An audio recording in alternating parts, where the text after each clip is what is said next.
करता हूँ BSc mathematics and physics से related video lecture. So complex analysis से रिलेटेड इस टॉपिक में बात करने वाले हैं। यहाँ पे हम जो भी इंपॉर्टेंट डेफिनेशन एंड जितने भी इंपॉर्टेंट थ्योरम्स हैं वो सारी मैं इस वीडियो में करवाने वाला हूँ। सो बात करते हैं यहाँ पे important definition, important theorem, short questions जो कि एग्जाम में पूछे जाते हैं उनके बारे में।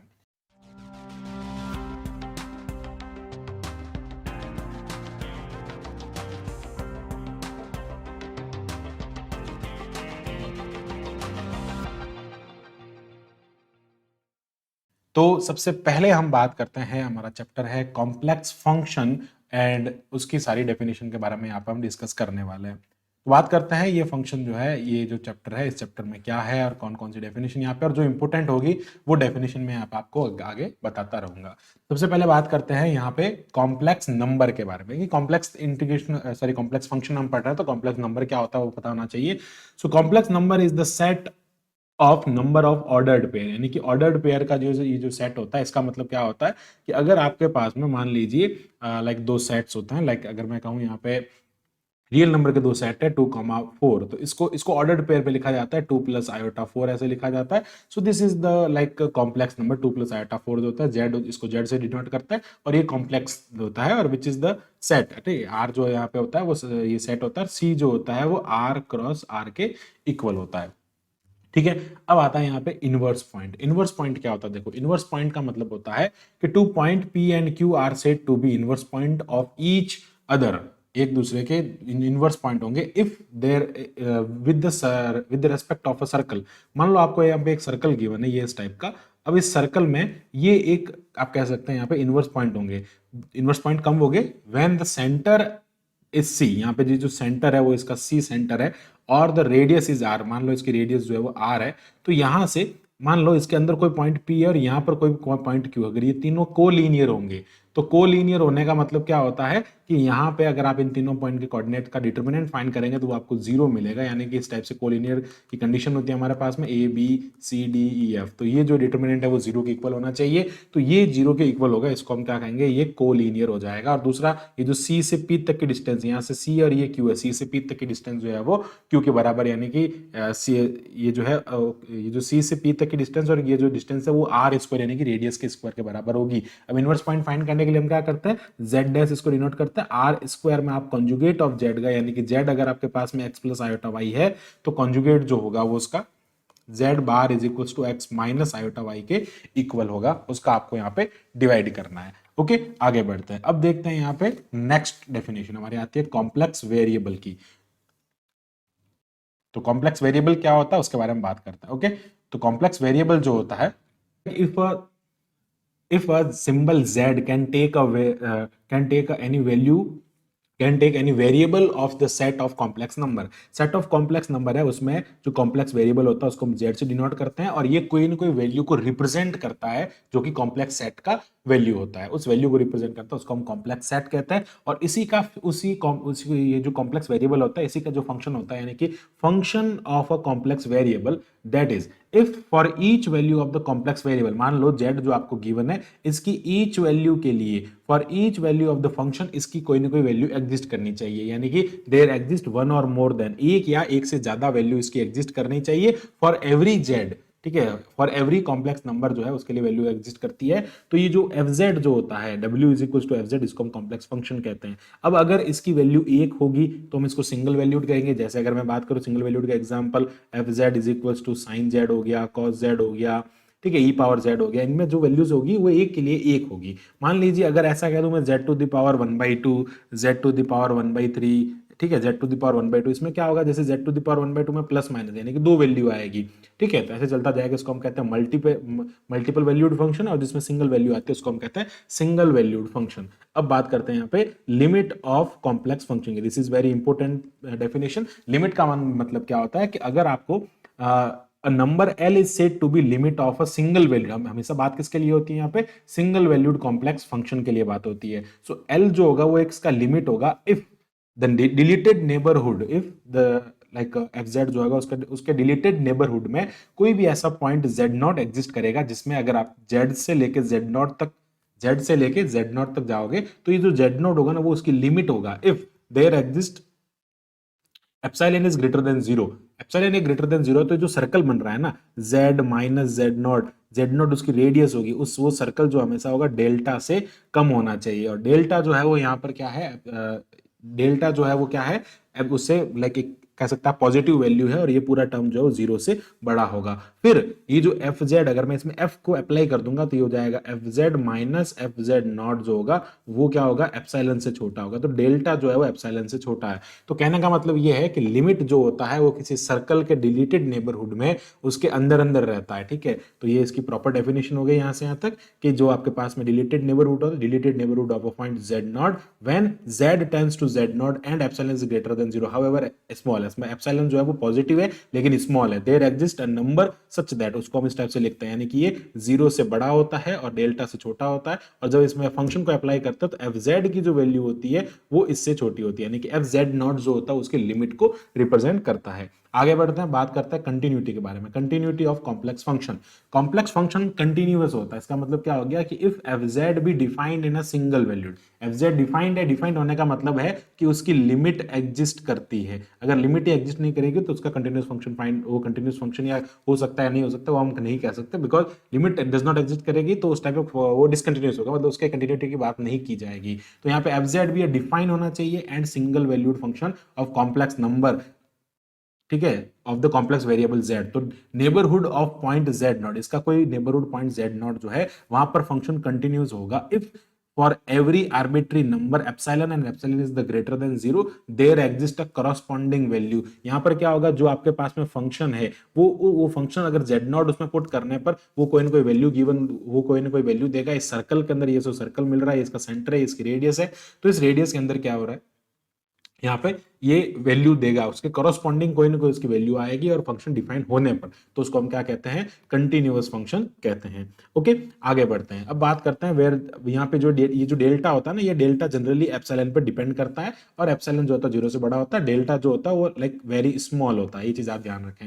आगे बढ़ते हैं, अ point z not is discontinuous. अब देखो, अगर यहाँ पे फंक्शन डिफाइन नहीं होगा, is not define, function define नहीं होगा मतलब उसकी लिमिट इनफाइनाइट तक जा रही है, तो उस कंडीशन में फंक्शन जो ये जो एफ जेड होगा वो डिसकंटिन्यूअस फंक्शन हो जाएगा। अब बात आती है यूनिफॉर्म कंटिन्यूटी की। यूनिफॉर्म कंटिन्यूटी क्या होता है, देखो कंटिन्यूस, ये जो कंटिन्यूटी वाली डेफिनेशन है वेरी इंपॉर्टेंट है, ठीक है।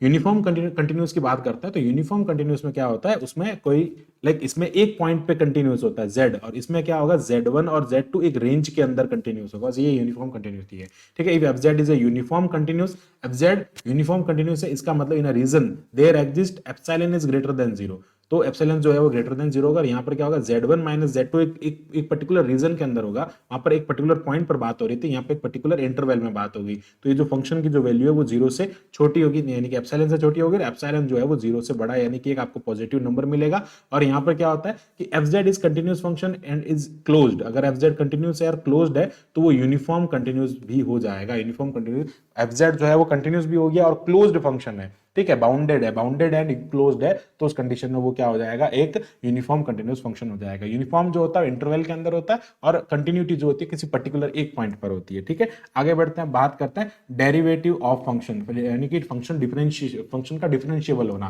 तो डेरिवेटिव में वही है, फंक्शन अगर डिफाइन होगा, कंटिन्यूस होगा, तभी डेरिवेटिव हो सकता है। F Z is a single valued function and continuous function, यहाँ पे कंटिन्यूस फंक्शन भी आप लिख सकते हैं, single valued function in some region R के रीजन में वो जो है कंटिन्यूस है, and z plane in a z plane, ठीक है, आर रीजन, जेड प्लेन का कोई आर रीजन है उसमें वो फंक्शन कंटिन्यूस है, then the derivative of the z f Z is defined as this, ठीक है, ये जो होता है z plus del z minus ये होता है F Z upon del z, ये सेम उसी तरह जैसे हम रियल एनालिसिस में पढ़ते हैं, ठीक है। आगे बढ़ते हैं, फिर बात करते हैं यहाँ पे कि ये जो होता है जहां पे डेल्टा जेड जो होता है नॉट इक्वल टू 0 होता है, तो इस एफ जेड को हम क्या कहते हैं, डिफरेंशिएबल फंक्शन कहते हैं। अब आता है very important definition, that is the analytic function. Analytic function क्या होता है, इसे रेगुलर फंक्शन भी कहा जाता है, इसे होलोमॉर्फिक फंक्शन भी कहा जाता है।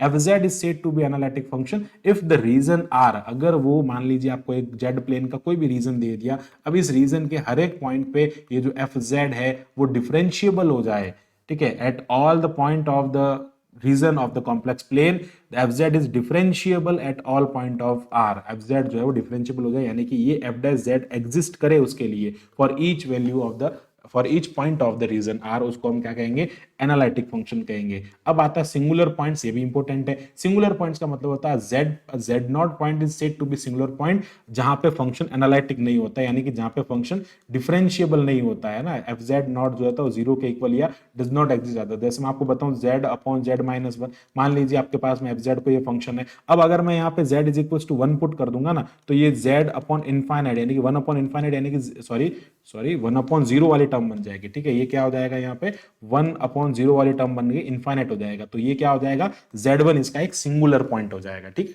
आगे बढ़ते हैं, बात करते हैं हार्मोनिक फंक्शन के बारे में। हार्मोनिक फंक्शन का मतलब होता है real valued function u x y। अब देखो एक्चुअली क्या होता है, x और y जो होता है वो क्या होता है, u प्लस आयोटा v होता है। जो u होता है वापस वो भी एक्स वाई का फंक्शन होता है, v जो होता है वो भी एक्स वाई का फंक्शन होता है। बात ओनली किसकी करनी है, रियल पार्ट की करनी है। तो क्या करना, a continuous real valued function. क्या बात हो रही है यहाँ पे, रियल वैल्यूड की बात हो रही है। Continuous real valued function u x y denoted defined in a domain, ये भी डिफाइन है, इसका मतलब इसकी भी लिमिट एग्जिस्ट करती है, कॉल्ड होमोमॉर्फिक फंक्शन। ये होमोमॉर्फिक फंक्शन कहलाएगा इफ, आगे क्या कह रहा है, एक कंडीशन दे रहा है कि it has continuous first and second derivative, यानी कि अगर मैं इस u का फर्स्ट डेरिवेटिव भी करता हूं और इस u का सेकंड डेरिवेटिव भी करता हूं, तो वो दोनों इसके एग्जिस्ट करने चाहिए। फर्स्ट एंड सेकंड डेरिवेटिव इसके एग्जिस्ट करने चाहिए, वो भी पार्शियल डेरिवेटिव। कैसे, पार्शियल डेरिवेटिव एग्जिस्ट करने चाहिए एंड दैट वो लाप्लास कंडीशन को सेटिस्फाई करना चाहिए, यानी कि del two u over del x square and del two u over del y square. अगर आप इस u का अगर आप x और y का रेस्पेक्ट में इंटीग्रेशन सॉरी डिफरेंशिएशन करेंगे, double derivative partial double derivative करने पर उसको ऐड करेंगे, तो उसको हम क्या कहते हैं, वो जीरो हो जाता है, तो ये क्या कहलाता है, होमोमॉर्फिक फंक्शन कहलाता है। ठीक है, होमोमॉर्फिक फंक्शन जो होता है, sorry harmonic function, not homomorphic, sorry for that, harmonic function. Delta यहाँ पे जो होता है इसका मतलब होता है del over del x, del over del y. अगर मैं इसका स्क्वायर कर देता हूँ, यानी कि ये जो होगा वो ये डबल डेरिवेटिव को डिनोट करेगा, ये हार्मोनिक फंक्शन होता है। आगे बात करते हैं, कोई भी फंक्शन एनालिटिक है तो उसकी जो कंडीशन होती है वो कंडीशन क्या होती है उसके बारे में बात करते हैं। तो necessary and sufficient condition, sufficient condition जो होती है उसके बारे में आगे बात करेंगे। नेसेसरी कंडीशन पहले बात करता है, अगर आपके पास में कोई function ux function F Z is equal to U x Y plus iota V Y Z है, then delta U X over delta U X, एक सेकेंड, डेल्टा यू, ये एक्चुअली सीआर इक्वेशन है, मतलब ये सीआर इक्वेशन को satisfy करना चाहिए। Delta U upon delta X, del U upon del X is equal to del we upon del Y, and del U upon del Y जब होगा तो minus del we upon del x के equal होगा। अगर इस condition को satisfy करता है, अगर वो, तो वो एनालिटिक फंक्शन होगा। This is the necessary condition. अगर वो इसको सेटिस्फाई करेगा तो 100% एनालिटिक फंक्शन, अगर ये सॉरी अगर ये मतलब एनालिटिक फंक्शन होने के लिए इसको तो सीआर इक्वेशन को सेटिस्फाई तो करना ही पड़ेगा। अब आता है कि सफिशिएंट कंडीशन। ठीक है, सफिशिएंट कंडीशन क्या है कि F Z is a U plus iota Y and then define in a domain D. तो F Z is analytic in domain D, F Z analytic होगा if the partial derivative are exist and satisfy the Cauchy Riemann equation. ये partial derivative जो है वो exist करना चाहिए, यानी कि del U over del X जो है, अगर ये एग्जिस्ट ही नहीं करेगा तो ये कंटिन्यू नहीं हो पाएगा। तो ये इसकी सफिशिएंट कंडीशन है और ये इसकी नेसेसरी कंडीशन है। ओके, आगे बढ़ते हैं, बात करते हैं कॉम्प्लेक्स इंटीग्रल से रिलेटेड जितने भी टॉपिक हैं, जितने भी डेफिनेशन स्टेटमेंट्स हैं, उनके बारे में बात करते हैं। तो सबसे पहला बात यहाँ पे आता है डोमेन क्या होता है, रीजन क्या होता है। A set of point of Argand plane, यानी कि ये आपके पास में आर्गेन प्लेन होता है, ठीक है, एक्स और ये होता है वाई। यहाँ पे आर्गन प्लेन में जो ये जो सेट है इसका, यहाँ पे मान लो ये कोई पॉइंट है और यहाँ पर कोई दो पॉइंट है, ये और ये, ठीक है, z1 और z2, इन दोनों को कोई एक कंटिन्यूअस कर्व जो है वो ज्वाइन कर रहा है।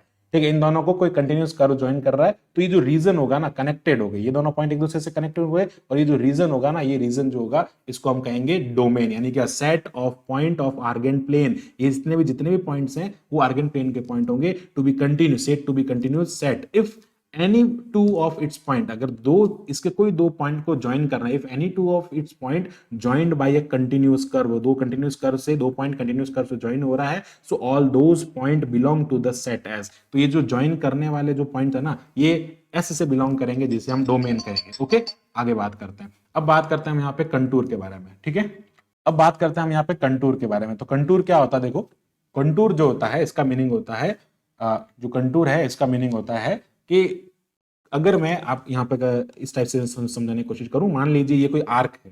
अब ये आर्क, ये जो मान लीजिए कोई कर्व है, ठीक है, ये कर्व जो है वो बहुत सारे छोटे छोटे पार्ट से मिलके बना है। ठीक है, तो क्या कहेंगे, कंटूर। कंटूर से हमारा क्या मीनिंग होता है, contour is a continuous chain. इस टाइप से ये ले लो, मान लो ये इस टाइप से चल रहा है, ये एक कंटिन्यूअस चेन में चल रहा है और फाइनाइट नंबर, फाइनाइट नंबर की कुछ कंटिन्यूस चेन जो है वो रेगुलर आर्क्स से ली गई है, उसको हम कंटूर कहते हैं। अगर ये कंटूर क्लोज हो जाता, मान लो ऐसे चला और यहाँ आ गया, तो ये क्लोज्ड कंटूर कहलाएगा, ठीक है। अदरवाइज ये ओपन कंटूर हो जाएगा, ये क्लोज कंटूर हो जाएगा, यानी कि it is a combination of chain. ये क्या होता है, कंटिन्यूस चेन होता है of a finite number, continuous chain of a finite number of regular arcs. Regular arcs का कुछ कंटिन्यूस चैन होता है, उसका फाइनाइट नंबर होता है, ठीक है। आगे बढ़ते हैं, फिर बात करते हैं सिंपली कनेक्टेड और मल्टीपली कनेक्टेड डोमेन के बारे में। अगर मैं आपको कहूं सीधा सा कि ये मान लो एक हमारा कोई डोमेन है आर्गन प्लेन के अंदर, अब इस डोमेन को अगर इस डोमेन को हम यहां से प्रेस करने की कोशिश करें, मान लीजिए इस डोमेन को प्रेस करने पे ये इसको प्रेस करेंगे तो ये पूरा जो है वो एक पॉइंट की तरफ जाके टेंड करेगा। A domain in which every closed curve can be shrunk to, ऐसा डोमेन जिसके अंदर सारे क्लोज्ड कर्व जो है, क्लोज्ड कंटूर जो है, वो एक पॉइंट पे श्रंक हो जाए, shrunk to a point without passing any other region, ठीक है। अब ये जब श्रंक होगा तो किसी और को कोई यहाँ पे प्रॉब्लम नहीं होगी, कोई और जो कर होगा वो इससे अफेक्टेड नहीं रहेगा। So as simply connected region, इसको क्या कहते हैं, this is known as simply connected region. अब देखो यहां पे अगर इस टाइप से ये हमारा एक डोमेन का एक रीजन है, अब उस रीजन में मान लो अंदर बहुत सारे इस टाइप के ये ऐसे जो है वो सेट है, ठीक है। मान लो ये इस टाइप के कोई सेट है, सॉरी ये इस टाइप का कोई और उसके अंदर रीजंस है, तो जब ये बाहर वाला पॉइंट श्रंक होगा तो इनको दिक्कत होगी, मतलब ये इनकी वजह से जो है वो एक पॉइंट की और टेंड नहीं कर पाएगा, एक पॉइंट की तरफ श्रंक नहीं हो पाएगा। सो इन दैट केस उसको हम कहते हैं मल्टीपली कनेक्टेड रीजन, ठीक है। अब एक क्वेश्चन कभी कभी पूछ लिया जाता है क्रॉस कनेक्टेड, ये जो है वो यहाँ पे ये क्या होता है, ठीक है।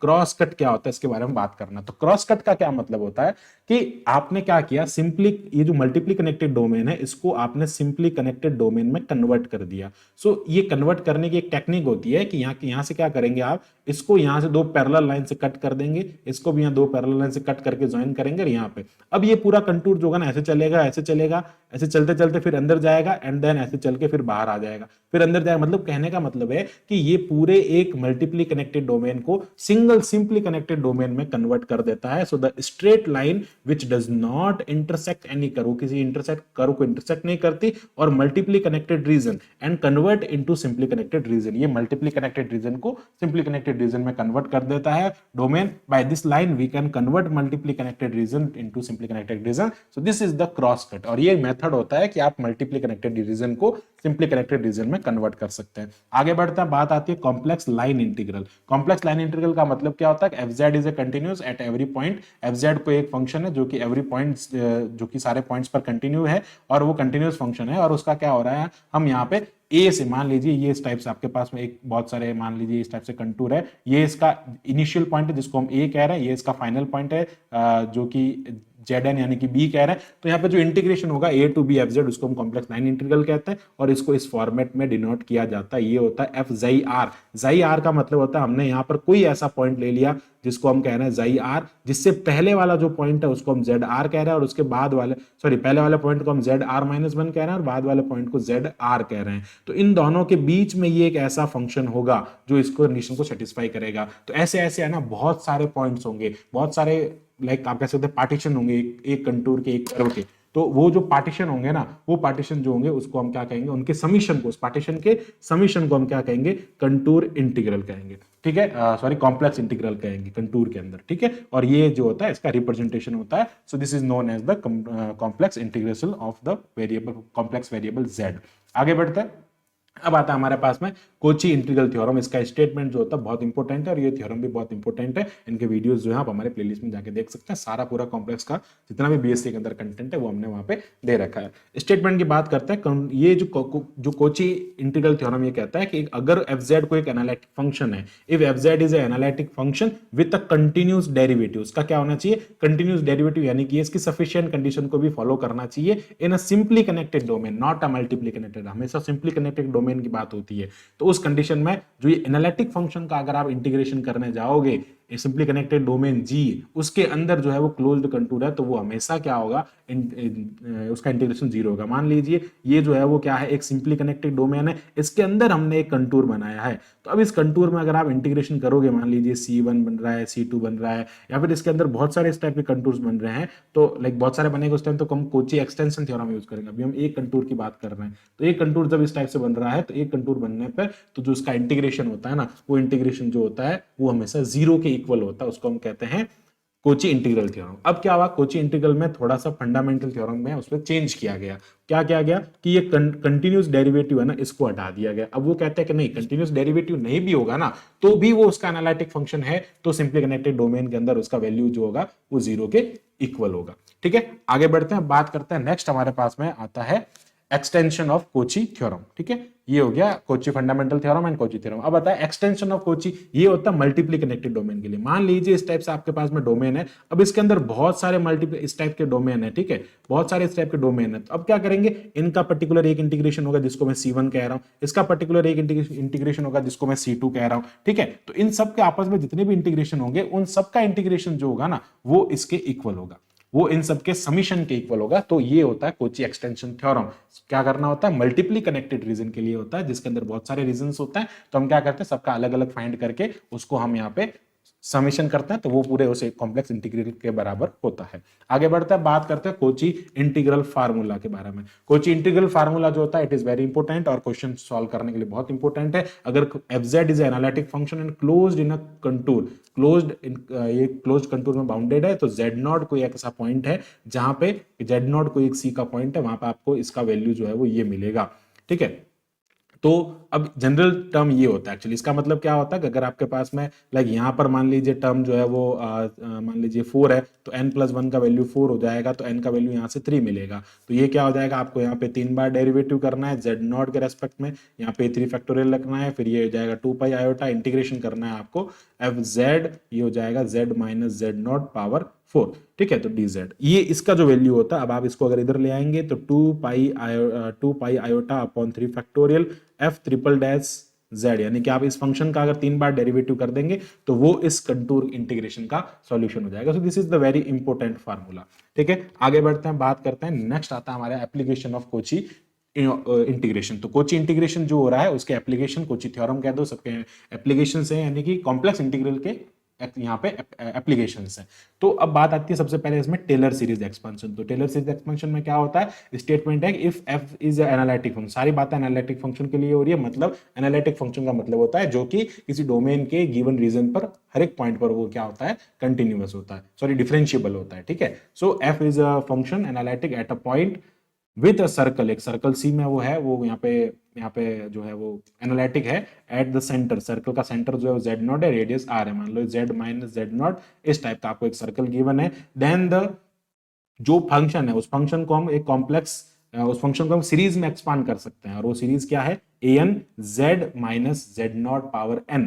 अब ये z माइनस z0 जो है उसको मैं आगे एक्सपांड करता हूं, और an जो होता है ना, an का वैल्यू होता है ये fn z0 upon n factorial. z0 उस पॉइंट पे जिसके अराउंड हम यहाँ पे फाइंड करते हैं, और f net ये इसका मतलब होता है derivative, this is denotation of derivative. तो एक्चुअली अगर मैं यहाँ पे इसको रखूंगा तो ये टर्म आएगा, और इसको ओपन करने में देखो पहले हम 0 रखेंगे, फिर 1 रखेंगे, 2 रखेंगे, तो ये मिलेगा fz0 plus z minus z0 upon 1 factorial into f dash z0, and then ये होगा z minus z0 square upon 2 factorial and f double dash, ऐसे चलता जाएगा, और ये एंड टाइम तक इसका इंटीग्रेशन डिफरेंशिएशन आपको करना पड़ेगा, और इस एनालिटिक फंक्शन को हम इस फॉर्मेट में एक्सपांड कर सकते हैं। आगे बढ़ते हैं, बात आता है लॉरेंज एक्सपांशन पे। लॉरेंज एक्सपांशन क्या होता है, जो टेलर एक्सपांशन होता है वो एक सर्कल में होता है, लॉरेंज एक्सपांशन एक रिंग में होता है। रिंग का मतलब क्या हो गया, दो कोसेंट्रिक जो सर्कल्स होते हैं उनको रिंग कहते हैं, यानी कि ये रेडियस मान लो r1 है, r2 है, और ये रेडियस r1 है। ठीक है, तो fz is analytic function in annular, annular का मतलब होता है रिंग शेप्ड।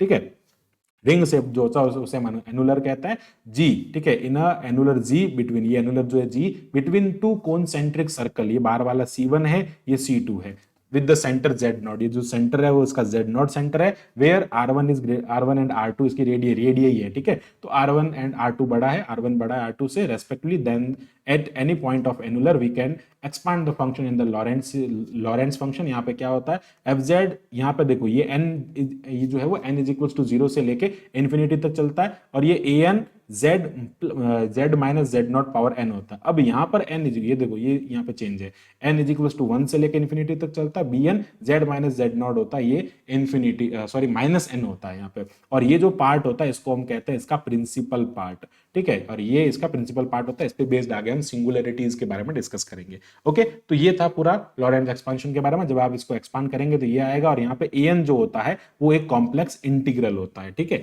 ये कॉम्प्लेक्स इंटीग्रल का फॉर्मेट होता है जहां पे यहाँ पर आपको 1 रखना होता है। So this is the value of an and bn भी यहाँ पे यही हो जाता है, an एंड bn भी यही होता है। बस एक बार यहाँ पे c1 आ जाता है, एक बार यहाँ पे c2 आ जाता है। जब आप यहाँ पे bn लिखोगे तो यहाँ पे c2 आ जाएगा। तो ये था लॉरेंट्स एक्सपांशन के बारे में। आगे बढ़ते हैं, अब बात करते हैं हम यहाँ पे नेक्स्ट जो है हमारे पास में आइसोलेटेड सिंगुलरिटीज। ठीक है, अब हमारा यहाँ पे सिंगुलरिटी वाला टॉपिक स्टार्ट होता है। तो सिंगुलरिटीज की बात करते हैं, किसी एनालिटिक फंक्शन की आइसोलेट सिंगुलरिटी का मतलब होता है a point z is equals to a of a function fz is said to be isolated singularity of fz if there exist delta greater than 0। मान लो वहां पे डेल्टा ग्रेटर देन 0 है और उसके किसी नेबरहुड में, मान लो देखो ये वही चीज बताना चाह रहा है, अगर मैं यहाँ पे एक सर्कल बनाता हूं तो इसके नेबरहुड में ये जो पॉइंट है वहां पे फंक्शन डिफाइन नहीं होता, वहां पे एक सिंगुलर होता है, तो उसको हम कहते हैं आइसोलेटेड सिंगुलरिटीज। अब सिंगुलर पॉइंट मैंने आपको पहले भी बताया था कि the investigation, actually singular point का मतलब होता है कि वो फंक्शन की इन्वेस्टिगेशन करता है कि वो एनालिटिक है या नहीं है। तो ऐसे वेयर द फंक्शन फेल्स, ऐसे पॉइंट्स जहां पे फंक्शन फेल हो जाता है, तो such exceptional points are known as the singular point. ठीक है, फिर आता है रिमूवेबल सिंगुलरिटी। रिमूवेबल सिंगुलरिटी का मतलब है कि जो लॉरेंट सीरीज है ना, इस लॉरेंट सीरीज का ये प्रिंसिपल पार्ट होता है, मैं इसको प्रिंसिपल पार्ट बोलूंगा। ठीक है, तो यहाँ पे ये प्रिंसिपल पार्ट जो है, अगर ये प्रिंसिपल पार्ट हो ही ना किसी लॉरेंट सीरीज में, व्हेन प्रिंसिपल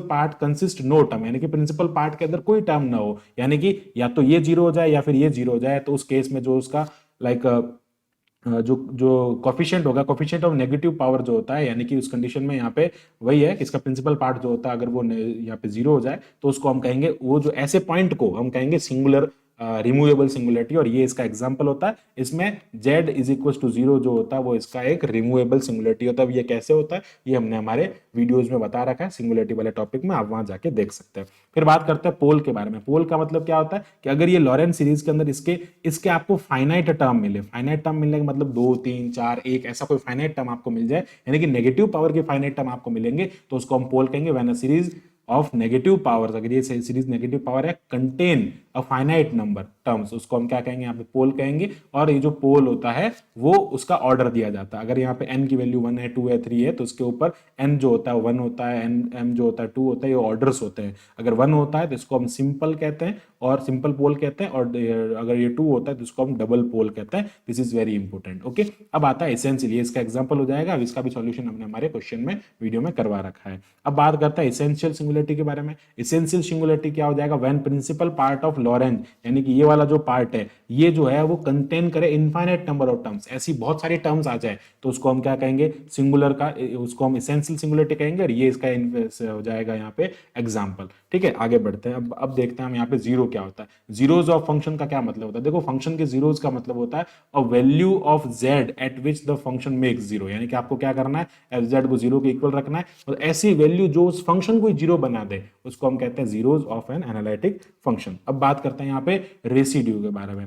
तो रेसिड्यू एंड कंटूर इंटीग्रेशन के बारे में हम यहाँ पे देखेंगे। रेसिड्यू एक्चुअल में होता क्या है, रेसिड्यू का मतलब होता है अब a function is analytic function inside a closed contour except a except z is equals to a, यानी कि z इक्वल्स टू a इसकी सिंगुलरिटी हो जाएगी। z is equals to a के अलावा सब जगह वो उसका कॉम्प्लेक्स इंटीग्रेशन जो है उन्हें सब जगह वो है एनालिटिक फंक्शन हो रहा है। तो उस कंडीशन में विच इज आइसोलेट सिंगुलरिटी, ये जो है वो a जो है आइसोलेट सिंगुलरिटी है, तो ये 1/2 पाई iota integration of F Z D Z जो होता है, इसमें इसकी जो वैल्यू होती है उसको हम कहते हैं रेसिड्यू। ठीक है, इसकी जो वैल्यू होती है that is known as the residue. ठीक है, तो इस इंटीग्रेशन का जो वैल्यू रेसिड्यू कहलाता है। आगे बढ़ते हैं, बात करते हैं टू फाइंड द रेसिड्यू। अब रेसिड्यू कैसे फाइंड किया जाता है, अब यहाँ पे कुछ मेथड्स हैं जो कि इंपॉर्टेंट है। तो z is equal to a जब आपको दिया जाता है तो ये पोल होता है। ठीक है, ये पोल होता है ऑर्डर m, ऑर्डर m जो होता है इसका 1 होता है, यानी कि एक सिंपल पोल दिया जाता है। तो उस कंडीशन में ये आपके पास में क्या होता है, z minus a power n, और एफ जेड में अगर आप लिमिट जो है वो z टेंस टू a लगा देंगे, अगर वो फाइनाइट आ गया तो वो उसका पोल हो जाएगा। ठीक है, और z इज इक्वल टू 0 हो जाए जब उस कंडीशन में, तो जब z इज इक्वल टू 0 है और यहाँ पे at z is equal to 0 निकालना है तो z is equal to a हमारे पास में होता है, और ये greater than m is equal to 2 3 4 ऐसा होता है ना, तो हम यहाँ वाला फॉर्मूला यूज करता है, limit z tends to a 1/m-1 factorial dm-1 dz(m-1), actually ये डेरिवेटिव को डिनोट करता है, एंड आगे हो जाएगा x minus a power m and f z हो जाएगा। तो इस फॉर्मूले का यूज करता है। अब आता है कि if F Z is a pole and function, मान लो फंक्शन इस टाइप का है, function p by q type का यानी कि phi z upon sine z type का है और वो एक सिंपल पोल है। सिंपल पोल होने का मतलब वहां पे सिंगुलरिटी का पोल का ऑर्डर 1 है, तो उस कंडीशन में हम इस वाले फॉर्मूले का यूज करेंगे यानी कि नीचे वाले का डेरिवेटिव कर देंगे। अगेन एक बार करेंगे, अगर इसमें नहीं होता है, अगर ये डबल होता है, मान लो अगर ये डबल होता है तो इसका नीचे वाले का 2 बार डेरिवेटिव करेंगे, ठीक है, जहां पर ये जीरो होता है ये जीरो नहीं होता है, तो इसको हम कहते हैं, ये एक मेथड है। अब एक और मेथड होता है कि मान लो अगर यहाँ पर फंक्शन जो है उसमें पोल हो जाए, ठीक है, A is equal to zero, pole of a function है और फंक्शन इस टाइप का है, फंक्शन क्या है, F Z upon Z minus A power M, अगर इस टाइप का कोई फंक्शन है तो उसका फिर वो जो पोल फाइंड करने के लिए जो होता है फार्मूला ये होता है 5 पावर एम। ये 5 पावर एम जो होता है वो उसके डेरिवेटिव को डिनोट करता है, सो इट डिनोट्स डेरिवेटिव और नीचे आ जाएगा m माइनस 1 फैक्टोरियल। अब अगर आपको इन्फिनिटी पे रेजिड्यू फाइंड करना होता है तो रेजिड्यू फाइंड इन्फिनिटी पे करना होता है तो आप 1 अपॉन जेड को रिप्लेस करते हैं उससे, बिकॉज 1 अपॉन जेड में अगर मैं z is equal to zero पे इसकी वैल्यू फाइंड कर दूंगा ना तो 1 अपॉन जेड जो होगा वो इनफाइनाइट हो जाएगा। So these are the method to find the residues. Okay, अब एक बहुत ही वेरी इंपॉर्टेंट थ्योरम आपके सामने है, Kochi residue theorem. Kochi residue theorem ये कहता है कि if fz is an analytic function inside a closed contour C except a finite number of isolated singularity, यानी कि आइसोलेटेड, कुछ आइसोलेटेड सिंगुलरिटी पे वो एनालिटिक फंक्शन नहीं है, बट हाँ fz एनालिटिक फंक्शन है जो कि z1 z2 z3 zn inside the C के अंदर है। तो यहाँ पे r1 r2 r3 जो है वो z1 z2 z3 के रेस्पेक्टिवली में उनके रेसिड्यूज है। तो इस वाले कॉम्प्लेक्स इंटीग्रेशन का जो वैल्यू होगा ना वो 2 pi iota sum of residues के इक्वल होगा। सारे रेसिड्यूज का सम कर लेंगे तो वो 2 पाई आयोटा के सारे रेसिड्यू का जो सम करके 2 पाई आयोटा से मल्टीप्लाई करोगे तो वो इस इंटीग्रेशन का वैल्यू हो जाएगा। आगे बढ़ते हैं, बात करते हैं कंटूर इंटीग्रेशन के बारे में। Contour integration is again very important और इसके क्वेश्चन बहुत इंपॉर्टेंट होते हैं। तो कंटूर इंटीग्रेशन जो होता है वो किसी इस टाइप का है ना, इस टाइप का आपके पास में कोई भी फंक्शन हो जाता है, इस टाइप के कोई भी इंटीग्रेशन होता है जिसके जो कि कॉस और साइन का फंक्शन होता है और उसकी लिमिट 0 से लेके पाई तक होती है। इसलिए ऐसे फंक्शन को हम जब सिंप्लीफाई करते हैं तो उसमें हम यहाँ पे इसका यूज लेते हैं, जो हमारे पास में जो कोची वाला ये जो फार्मूला है कोची, यहाँ पे हमारे पास में जो कोची का जो थ्योरम है उसका यूज लेते हैं, यानी कि ये जो इंटीग्रल होता है वो किसके इक्वल हो जाता है, 2 पाई आयोटा इसका इक्वल हो जाता है। ठीक है, इसको सिंप्लीफाई करते हैं तो ये जो होता है इसको हम कंटूर इंटीग्रेशन कहते हैं। आगे बढ़ते हैं, अब बात करते हैं यहाँ पे कॉम्प्लेक्स फंक्शन जो है कन्फर्मल एंड बाइलिनियर मैपिंग के बारे में।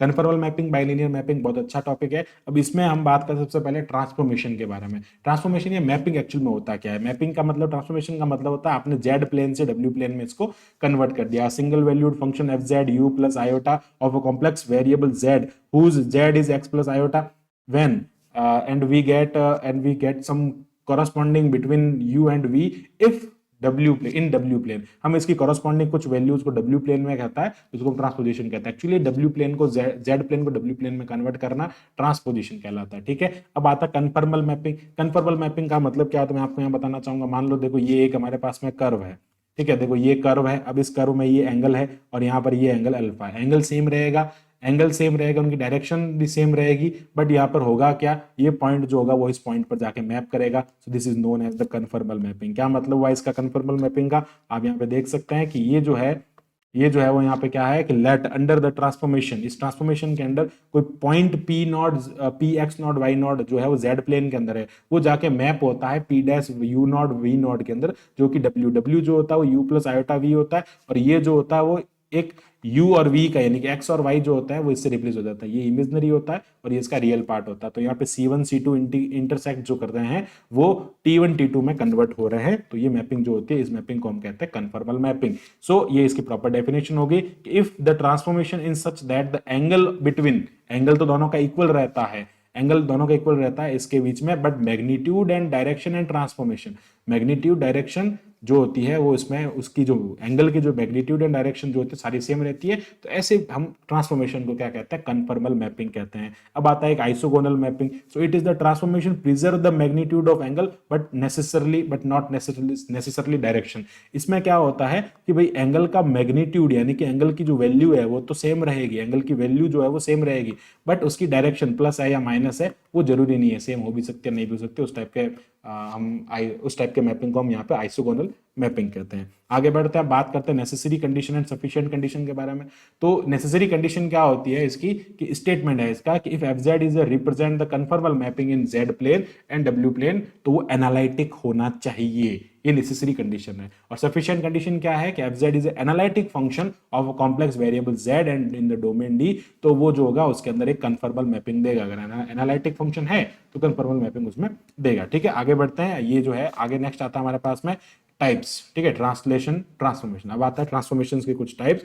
बात करते हैं यहाँ पे ट्रांसलेशन ट्रांसफॉर्मेशन। ये जो ट्रांसफॉर्मेशन हम यहाँ पे पढ़ते हैं ना, ये इन ट्रांसफॉर्मेशन के टाइप के बारे में बात करते हैं। तो टाइप्स ऑफ ट्रांसफॉर्मेशन में आ रहा है ट्रांसलेशन ट्रांसफॉर्मेशन। ट्रांसलेशन ट्रांसफॉर्मेशन का मतलब है हम क्या कर रहे हैं कि यहाँ से इसको इसमें कन्वर्ट कर रहे हैं। देख सकते हैं आप यहाँ पे, ये यहाँ पे ऐसा करो बन रहा है, यहाँ पर ये ऐसा बन रहा है। तो क्या हो रहा है कि every point under the transformation, ये Z is Z plus alpha होता है, तो every point of Z plane displaced और translated in the direction of vector alpha. Vector alpha की डायरेक्शन में जेड प्लेन यहां से यहां तक रूपांतरित हो जाता है ना, रूपांतरित हिंदी में बोले तो मतलब वो ट्रांसलेट हो जाता है, यहां से डिस्प्लेस्ड हो जाता है अपने पॉइंट से। उसको हम ट्रांसलेटरी मोशन ट्रांसलेटरी ट्रांसफॉर्मेशन कहते हैं। आगे बढ़ते हैं। रोटेटरी मोशन में क्या हो रहा है, एंगल चेंज हो गया, ऑब्वियस बात है इसमें। So in Z enclosed in angle theta, और थीटा जो है वो थीटा प्लस थीटा नॉट में आप देख सकते हैं, पहले ये था, अब जाके आके बढ़ गया तो ये बन गया थीटा प्लस थीटा नॉट में कन्वर्ट हो गया। ठीक है, फिर आता है मैग्निफिकेशन। मैग्निफिकेशन का मतलब क्या होता है, हिंदी में इसको आवर्धन ट्रांसफॉर्मेशन कहते हैं। तो मैग्निफिकेशन का मतलब वो उसको बड़ा कर देगा। मान लो देखो ये छोटा है तो यहाँ जाके ये बड़ा हो जाएगा। बट इसमें क्या कंडीशन कह रहा है कि ए इज ग्रेटर देन, ए जो है वो इसके में यहाँ पर कोई वैल्यू ए है तो वो जो है वो ग्रेटर देन 1 होनी चाहिए, और या फिर उन दोनों 1 और इनके 0 के बीच में, यानी कि ऑलवेज पॉजिटिव रहनी चाहिए। ठीक है, फिर आता है इन्वर्जन ट्रांसफॉर्मेशन। इन्वर्जन में क्या करना होता है, आपको जेड को 1/z से रिप्लेस करना होता है। जैसे हम इनवर्स पॉइंट की बात करते हैं ना, किसी सर्कल के इनवर्स पॉइंट की बाहर और अंदर का पॉइंट को कनेक्ट करता है तो इनवर्स पॉइंट होता है, तो उसी टाइप से वो पॉइंट्स को, एक इस पॉइंट को इससे रिप्लेस करना और या फिर इसको इससे रिप्लेस करना, तो आपस में रिप्लेस करना जो होता है उसका इन्वर्जन होता है। तो एक्चुअली जेड को आपने जेड 1/z से रिप्लेस करना होता है, तो वो उसका इन्वर्जन ट्रांसफॉर्मेशन होता है। आगे बढ़ते हैं, बात करते हैं लीनियर ट्रांसफॉर्मेशन के बारे में। लीनियर ट्रांसफॉर्मेशन क्या होता है, अ mapping of a type, a transformation of a type w is equals to, मान लो आपके पास में w is equals to alpha z plus beta where alpha beta belong where alpha beta is a complex constant। अगर आपके पास में कोई इस टाइप की मैप, इस टाइप का कोई ट्रांसफॉर्मेशन है, तो ये जो ट्रांसफॉर्मेशन होगा उसमें मैग्निफिकेशन, ट्रांसलेशन और रोटेशन, तीनों टाइप के ट्रांसफॉर्मेशन यहाँ पे होंगे। मैग्निफिकेशन, ट्रांसलेशन और रोटेशन तीनों होंगे, तो उसको हम क्या कहेंगे यहाँ पे, हम यहाँ पे लीनियर ट्रांसफॉर्मेशन कहेंगे। और बाइलीनियर ट्रांसफॉर्मेशन का क्या मतलब हो जाएगा, जिसको मोबियस फंक्शन भी कहते हैं, वेरी इंपॉर्टेंट, मोबियस फंक्शन या लीनियर फ्रैक्शनल फंक्शन भी इसको कहा जाता है। इस टाइप का कोई मैपिंग होता है, यानी कि w is equal to a z plus b and c z plus d type का कोई मैपिंग होता है। So it is known as the bilinear transformation. और यहाँ पे ए बी सी डी जो होता है कॉम्प्लेक्स कांस्टेंट होता है। जब आप इनको सिंप्लीफाई करोगे तो ये वाला वैल्यू आएगा। अगर इसका वैल्यू मान लो AD माइनस BC का वैल्यू नॉट इक्वल टू 0 होता है ना, तो ये बाइलिनियर ट्रांसफॉर्मेशन होता है। अगर AD माइनस BC का वैल्यू 0 के इक्वल आ जाता है तो बाइलिनियर ट्रांसफॉर्मेशन नहीं होता। अगर आपको कहे चेक दैट या वेरीफाई या चेक करने को कहे बाइलिनियर ट्रांसफॉर्मेशन, तो आप यहाँ पे क्या करोगे, जो कोफिशिएंट है ना इनमें क्या करोगे, AD माइनस BC। एक्चुअली ये जो होता है ABCD का डिटर्मिनेंट होता है, तो इसको सिंप्लीफाई करते हैं तो ये AD माइनस BC हो जाता है। तो ये जो होता है AD माइनस BC अगर 0 के इक्वल नहीं है तो उस कंडीशन में ये जो होता है वो एक बाइलिनियर मैपिंग होता है। अगर 0 के इक्वल होता है तो बाइलिनियर मैपिंग नहीं होता है। आगे बढ़ते हैं, बात आती है हमारे पास में क्रॉस रेशियो की। इस पे बेस्ड बहुत सारे क्वेश्चन बनते हैं, 100% एग्जाम में इस पे बेस्ड क्वेश्चन बनते हैं। इसमें क्या होता है, आपको Z1 Z2 Z3 Z4 चार वैल्यूज दी हुई होती है, तब ये वाला फॉर्मूला अप्लाई करना होता है, तो इसको क्रॉस रेशियो कहते हैं। एक्चुअली क्या होता है, Z1 minus Z2 Z3 minus Z4, फिर अब क्या करना होता है Z2 minus Z3 and Z4 minus, यानी कि सबसे पहले Z1 में से Z2 को लेस करना, यानी कि 1 में से 2 को लेस करना, फिर क्या करना 3 में से 4 को लेस करना, यानी कि मैं इसकी मतलब यहाँ पे बात कर रहा हूँ जैसे ये ना, ये Z3 है, फिर क्या करना 1 में, फिर क्या करना 2 में से 3 को लेस करना और 4 में से 1 को लेस करना। ये इसको याद करने की ट्रिक हो सकती है।